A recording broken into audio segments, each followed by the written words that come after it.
Another Bright Spark podcast. Another bright Another bright spark. spark. Another bright spark podcast. Another bright spark. Another bright spark. Another bright spark. Another bright spark podcast. Hi, I'm Neale Mile. Welcome to Series 2 of the Another Bright Spark podcast.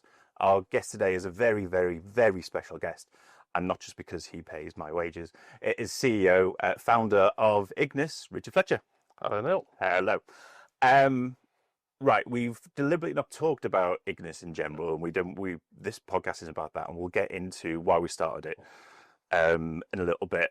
I was quite against doing this, but you were very adamant that it would be a really good idea. So we never even spoke about it. Why were you so adamant, and why you were so passionate about doing something like this for the company?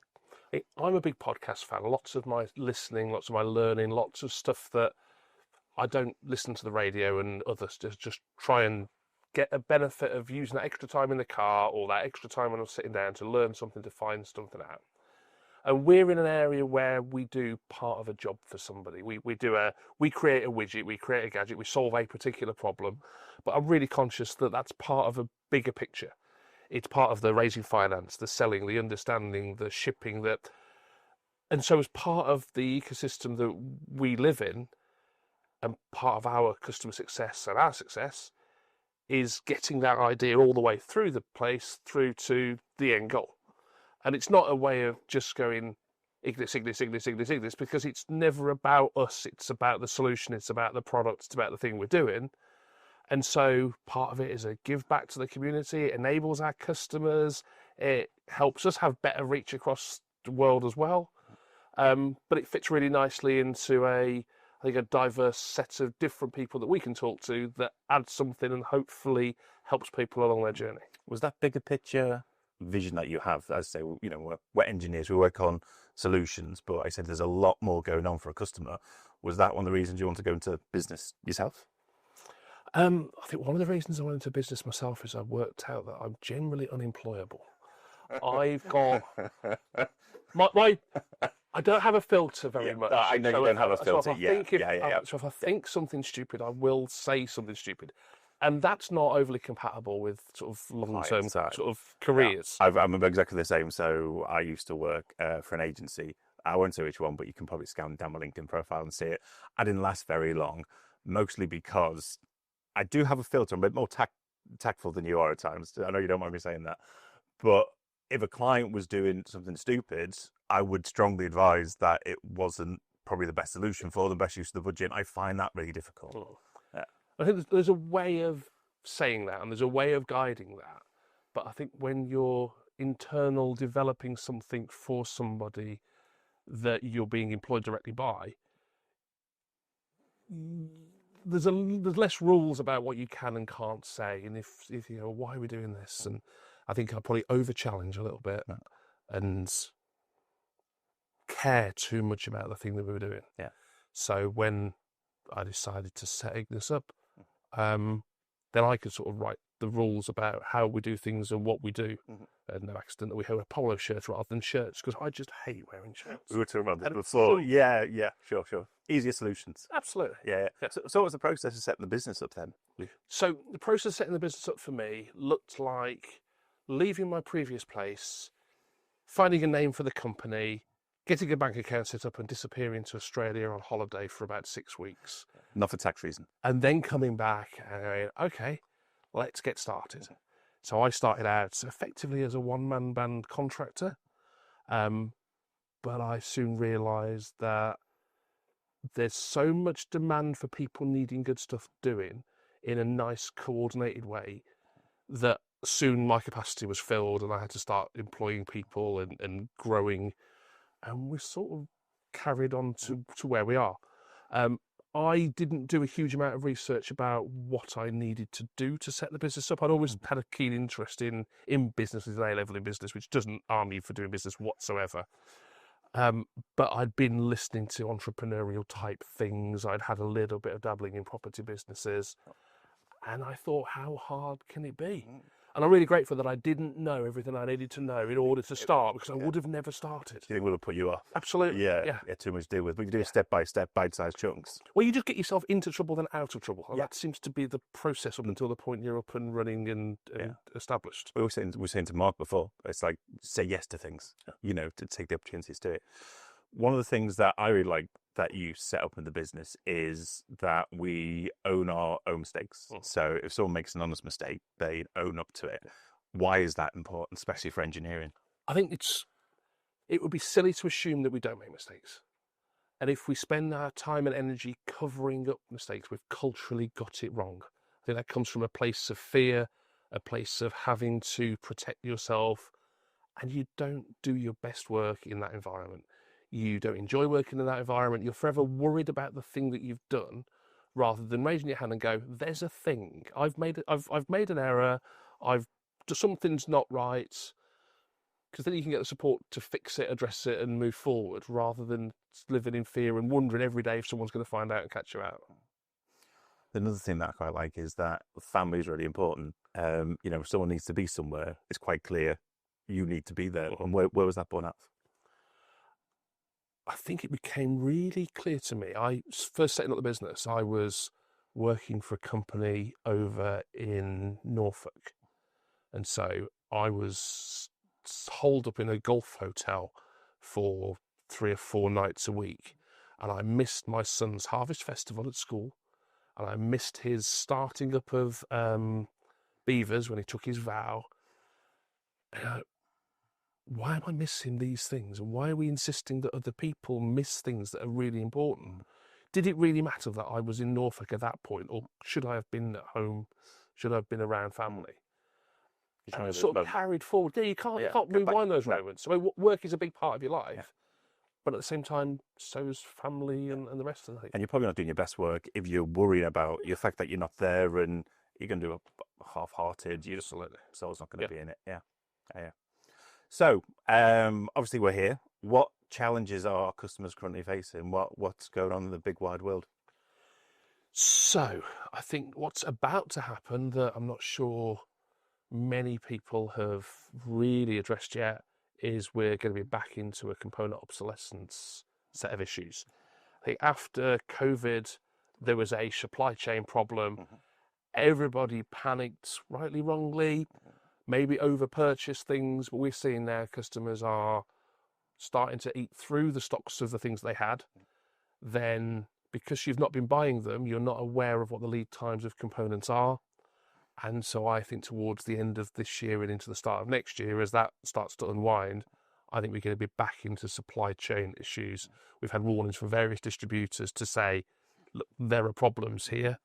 I think that's a key issue. Okay. What should people do then to nip in the bud? To nip it in the bud, I think review your supply chain, have a look at all of the key components that you use, and take a pragmatic view. It may be that there's a last time buy on a particular component coming up that you weren't aware of because you've got a stockpile that you've been sitting on. Or it may be that they haven't made the component obsolete, but just because of demand, you can't get hold of it. And so I think have a look and make sure that you can cover yourself for a long enough time to redesign your product, reapprove your product, or do something with it to keep yourself manufacturing. But that's a game of cash flow and invoice terms, and just being aware of what it is means you can do something about it. If you're not aware of it, what you can find is you've got 90% of the product that you've paid for and you can't finish it off and convert that. It's a little extra investment in securing the future, basically, isn't it? Yeah. Awareness is key, I think. Yeah. So you said before that if you knew too much information back then, what you know now, you probably wouldn't have gone for it. If you could go back and give yourself a few words of advice, what would they be? I think it would be trust your gut. Yeah. Keep going. And maybe take on less or delegate things out earlier. I was doing an 80-odd hour week. I had a conversation with a business coach type person. I found my way onto a forum where there was a bunch of CEOs, MDs, founders all talking together during COVID. A chappie said to me, do you want some help doing this bit? We had a quick private conversation. He went, no, stop. You're not in a place to do this. have a conversation with my now business coach. Yeah. And I think that saved me from a nervous breakdown. So I think working out what you're good at, what you can get off your plate, is just as important as you saying yes earlier. I can say yes far too often. Yeah. And it's like, well, am I the right person for doing this job? Yeah. Who knows more, who's got more capacity, who's more capable, and how do you get the help to solve it? So that you can end up trying to do it all yourself, because you just get into that, I've got all this stuff to do, and you can't break out of that mindset. Yeah, there's a delegation sort of conundrum, isn't there? Because I've suffered this in teams before. I find it hard to let go of a lot of things. A, because I'm a bit of a control freak. I do tend to work up to the 11th hour, but I need that sort of pressure and deadline to sort of do things. But I find delegating really hard because a lot of the time, like, well, I could just do it, you know, and you have this mental sort of, I think, block a lot of people do that. It's like, well, by the time I've explained it and then handed it over, I could have done it myself. And actually, I probably could have done it better. Yeah. But if you don't start letting that go and you don't start trusting people, and a lot of the times when I have delegated things over, it's like, you know what, I wouldn't have done it as well as that. Or I'll put not as well as that's a criticism. I wouldn't have done it like that. But is it worse than what I would have done? No. Is it better? Well, some of it, yeah. It's, you know, it's people can do the job that you can do, enabled for you to be able to do more. You know, I try to have functional laziness. So if I'm going to do something more than a couple of times, work out how to automate it or who I can offload that to with a set of KPIs or a process or something around it that means that that thing just happens now. If it's going to be done once, you might be quicker and better doing it yourself. Yeah. But if you're going to repeat it, then create a tool or do a thing that just means you're not spending your forever doing it. So, it was last year, the year before, actually, we made the move to equity. And for people who don't know, most organisations run on equality, so everyone, you know, gets treated the same. But when you make the move to equity, if you need something to perform better, whether that's, you know, working from home a bit more, or whether that's, you know, you'd rather work in a darker environment because you're a bit stimulated, we're talking neurodiversity, that kind of thing, we made the decision to, you know what, let's go for it. I went through some courses. I'm a mental health first aid. We have other mental health first aiders in the building. We have private healthcare.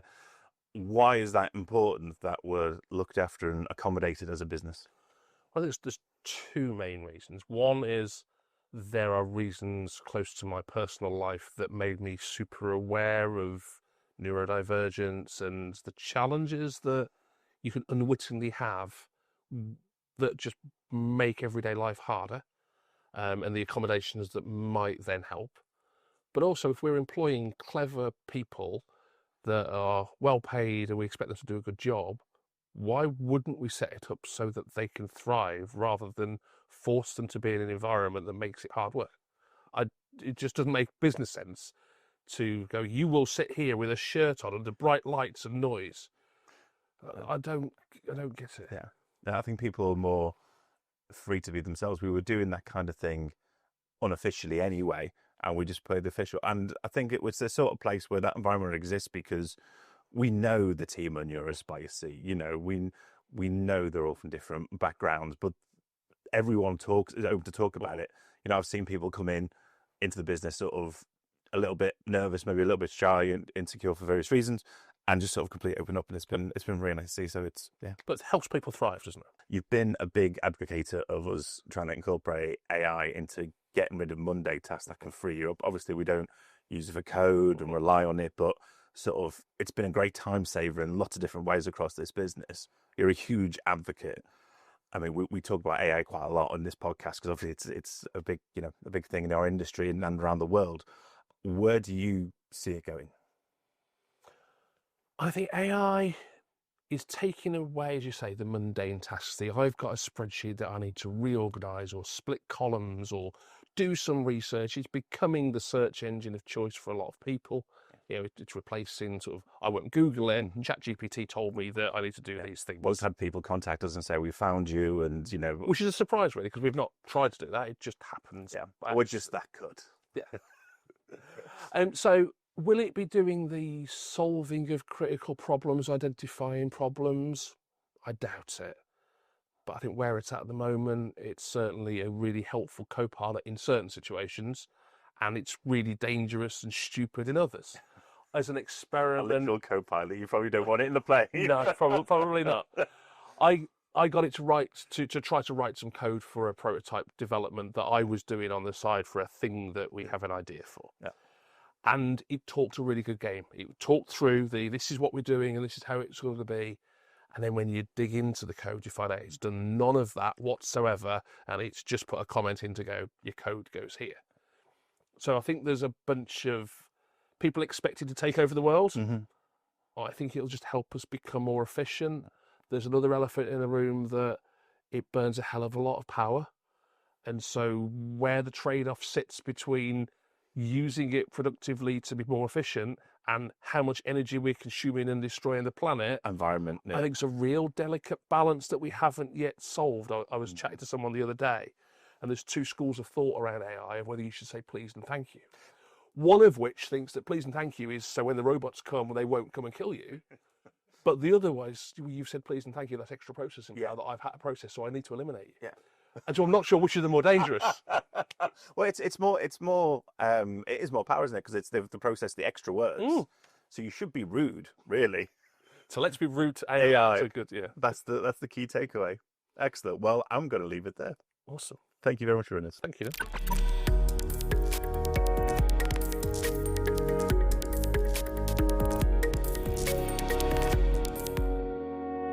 Hi, and welcome back to our first episode of our Series 2 premiere. We just speak to Richard Fletcher, CEO of Ignys. I now welcome into the studio Neale Carter, Director of Special Projects. Hi. How you doing? I'm good.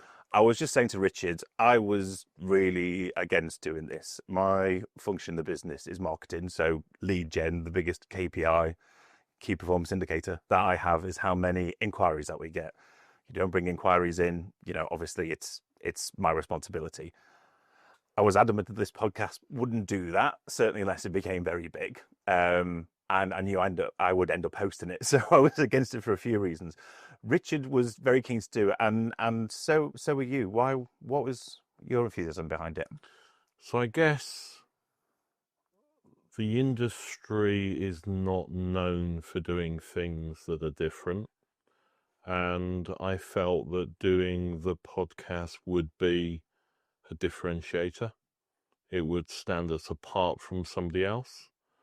And a lot of people would struggle to pull it off. So that's why I felt we could do something interesting, not make it overtly sales like a lot of our competitors do. Yeah, and that's important. We didn't want it to be Absolutely. a sales pitch. That's why we've left it so long to talk to you and Richard, because we thought at least leave it a year before we talk about ourselves as an organisation. Yeah, exactly. Okay. You talk about doing things differently. You were active MD for a couple of years here at Ignys. We did a lot of things differently. We gave away Lego. We did fun videos. Your route into industry as well hasn't been the standard. What was your introduction to electronics and how did you get here? So I actually got introduced to electronics at school. I was fortunate enough to go to school in Kettering that was world famous for satellite tracking. So that got me exposure to computers very early, Commodore PETs before anybody had heard of them. But it also got me involved in amateur radio, modifying electronics for listening to Russians in space. And that's how I got into electronics. Yeah.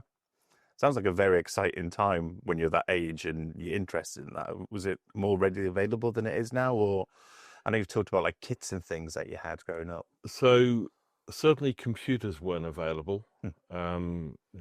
Commodore PET we had was the only one probably in the town, and getting to play with that. And electronics was very different. It was much more hands-on, much more real, I think, than the electronics now, which is all microprocessor and surface mount. We were building this stuff. We were modifying stuff. We wanted components. We would strip the components out of other equipment. Right. We were just at the National Museum of Computing. We've got an episode coming up with Jackie Garrett. You don't want to miss it. And she was saying that occasionally when the internet goes down, a lot of people turn around and go, the internet's down here. And she's like, most of our systems don't run on the internet. It wasn't around, it wasn't needed. And there's a lot of equipment there. It is very hands-on. Do you think we've lost something, the tactileness of electronics? Yes, I think we have. And certainly with computers, that's the case. I mean, now computers are all desktops or laptops, they're all fundamentally PCs. I'm from the vintage, I guess, where when somebody brought a new computer out, it was completely different and people were trying to work out new ways of doing stuff. It's almost like a new operating system for every type of device. Yeah, I mean, if you look back to my early days of electronics and computing, because you couldn't separate them. You know, my first computer you built as electronic components. Yeah, before you could even do anything with it. Absolutely. But if you look back at sort of like the NASCOM vintage, the UK 101, Sinclair coming out with his Mark 14s, LX80, you know, moving into the Spectrum, they were all different, they were all unique, they were all what you aspired to. You mentioned the Spectrum, the big rubber keys. It's a device that's close to our hearts. How happy were you when you found out that Ignys was involved in the Spectrum ZX Next? Yeah, I mean, Spectrum is something. I mean, as you know, I've got quite a significant collection of Sinclair machines. You have a very significant collection, yes. I've seen the collection. I have every model of Sinclair machine he ever made, and a few of the ones that Alan Sugar made as Sinclair. But yeah, working with Henrique on the Spectrum Next, and then the next, you know, the latest campaign he's doing, is just great. It's really good. But also getting back to real computers, getting people interested in what we were interested in as youngsters is great. So sort of being able to share that with my grandson is really enjoyable. Well, it's special to you, but I think also it's important, isn't it? We've talked about engineers, young engineers coming to the industry and being told not to use AI and to learn sort of like code properly. It's the same as going back to basics. If you don't know how the fundamentals are made, let me rephrase that. If you know how the fundamentals are made, you know, if you know early code, if you know the hardware electronics, surely you have a better understanding of how things are now.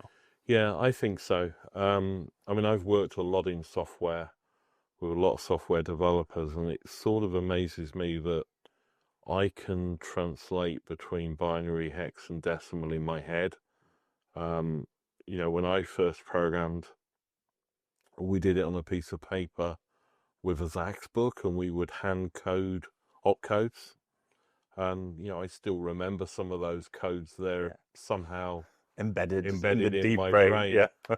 But, you know, I can look at ASCII codes and recognize what they are, where developers nowadays struggle with that in the wider context. We're lucky here that a lot of our developers are firmware based, so they do tend to be much closer to the hardware. But yeah, it's certainly a problem in the industry. I said we've not talked about our organisation much on the podcast because it's not a sales pitch, but I've talked to Richard a bit about our culture from our customers' perspective. Why do you think they come to us? What do we do that other organisations don't? I think we are fairly unique in that we are of a size that we're able to scale for people. We're not a one-man band like a lot of organisations, but equally we're not a massive organisation that has lost interest in what we do. So we're passionate about things, we're good at what we do, we have good people, we're interested, and as a company we're full of people that are excelling at what we do, whether that's in work or outside. Yeah, everyone's got a different passion outside of work. That's what I find really interesting. So obviously you're a huge archery fan. You play, you coach, you have open days, try days. You know, you're a big part of your own club. We've got. I'm just trying to think of a single person who works in the organisation now. We've got other archer. We've got Olympic paddleboarders. You know, we've got people with passions outside of work, and I think they bring that in. We're all very spicy and get excited about things, and I think that comes across to the customers. Yeah. And as you say, we're sort of big enough to deliver, but small enough to still care and get excited about projects. We're interesting to work with. You know, people understand our alter egos. People ring us up and refer to us by the names that somebody on the made website. up for us. Yeah, of on course. The website. Yeah, I don't know who made those names. No, I personally would sack him. Yeah, I would. But people know who we are from our website. You know, our customers know that I shoot and make longbows. You know, we're not hidden away. And we're encouraged to be ourselves as well. Yeah. We come in and talk about it. Tom was so happy. We've got obviously an office WhatsApp group. Yeah. And about his achievement on the hill climb. And everyone was, 100% behind him. Yeah, so that's what makes us different, and that's what makes us interesting to work with. I think as well that thing that makes us interested in our passions, we talk about sort of T-shaped engineers, don't we? So everyone in the organisation, apart from me, is highly technical and knows kind of a little bit about everything. Yeah. But then you have specialists who deep dive into specialism, so we can, choose them to go, okay, this is a project designed for Andy or Jason or Alistair. Absolutely. Yeah. Why is that important to an organisation? Well, we are always on what's often known as the bleeding edge of technology. So not everybody can know about everything that we do. Customers come in with projects that are so out there that you can't always have somebody that knows about it.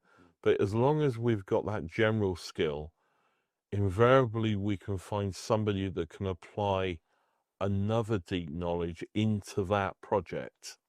And that's where we're really fortunate because of the way that we recruit, the way that we operate. Yeah. So you're director of special projects. We've got a lot of special projects coming up that we can't really talk about on this, but they are very exciting. In general, though, the next couple of years, Richard's a big advocate of AI. I asked him earlier where he sees that going, and we talked about how he's in the business. For you, what's coming up over the next couple of years that is really going to have a big impact, do you think? So I think... What's your predictions? I think when people start to really understand AI, they'll find it's a game changer. At the moment, people are using AI like Google, and that's not really the point. AI is a tool, and it can simplify a lot of what you do. But it's no different from, for example, word processing. I mean, I saw a copy of a letter that Apple sent out in the 80s, basically banning the use of a typewriter in their organisation. Yeah. Everyone should be using. And what they were saying is that, we've got devices now that are word processors, we've got printers. Again, from back in the 80s, things were very, very different. Smoke in the office stuff. Why would we be using typewriters when we're trying to sell this to our customers? I think the same applies with AI. It's a tool that people will start to use. It will simplify what we do. It will mean we can do more with less. It will just change the workplace, but not in a bad way. Yeah. Nothing to be afraid of. No, absolutely. Excellent. Neale, thank you so much for your time. Pleasure. Hi, I'm Neale. I'm the host of Another Bright Spark podcast. It's hosted by Ignys. Who are Ignys, you're probably asking? Well, Ignys are an electronics design agency. We're based here in Nottingham. We have a bunch of really talented hardware engineers and an equally bunch of talented software engineers. We speak to a lot of interesting people in the technology space. We have business leaders, business coaches, engineers, YouTubers, electronics experts. We thought it'd be a really good idea to leverage their expertise and to give you something a bit back. We've got some really great guests coming up, so make sure you subscribe, click your notifications on, do all that good stuff. Don't want to miss it. Hope to see you there. And it said, just want to ask your advice about something. I said, go on, what was it? He said, got this opportunity that somebody's offered our band a recording contract. Honestly, Matt, if you've got the opportunity, doing it, brilliant. And they went on to become OMD, Orchestral Maneuvers in the Dark. The fact that we want that physical object, and we still go through the process of putting it in, needle on the thing, and scratchy sound, but we still get to enjoy that. There is something fundamentally tactile. I'll read one comment, or one will just come up on the app, and it'll just sort of sticky, because it's real criticism. That's the thing, and as a content creator, or YouTuber, you know, it can't be anything but personal. The bias issue is the one that worries me probably most, hallucinating. I'm not technical enough to know if that can be addressed, but the bias issue does worry me, because at the end of the day, how are you going to remove that from AI? We used to say it would be 3 to 4% of a graduating class at university might think about doing entrepreneurship, and only half of them, if that, would try. Now you've got 25-30% of a class thinking about it. £100,000 of Michael Sheen's own money, so he wasn't paid for filming. He essentially footed the bill for the whole project, made it all possible. And he bought on the secondary debt market £1 million of consumer credit and then wiped it off. So that was, we started off calling it kind of the debt heist. That was sort of an early working title. And what you end up is a battle of the bots. You've got them using AI to try to do something, and me saying to my AI. So suddenly we've now got bot wars, AI bot wars. Hosted by Craig Charles. Exactly. We have some great guests with some amazing stories coming up. You don't want to miss out. If you've got an idea of a guest for us, let us know in the comments below. Otherwise, make sure you're subscribed. You really don't want to miss it. Thanks for watching.